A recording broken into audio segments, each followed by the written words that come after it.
প্রেমের অবিশ্বাস্য উত্তাল ঘোর কেটে যাওয়ার পরেও যদি তাকে তোমার ভালো লাগে, তাহলে তাকেই তুমি ভালোবাসো।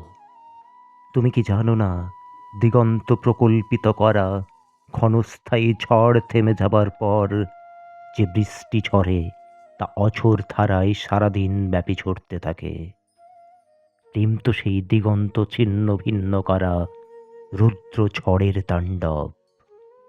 আর ঝড়ের পর বিরামহীন যে স্নিগ্ধ বৃষ্টির ধারা, তা তো ভালোবাসা। প্রেমবদ্ধ, স্বার্থভারাক্রান্ত, হিতাহিত জ্ঞান শূন্য, যে কোনো কিছুর বিনিময়ে একজনকে পাওয়ার তুমুল উদগ্র এক নেশা। ভালোবাসা কোনো নেশা নয়, নেশা থেকে মুক্তি।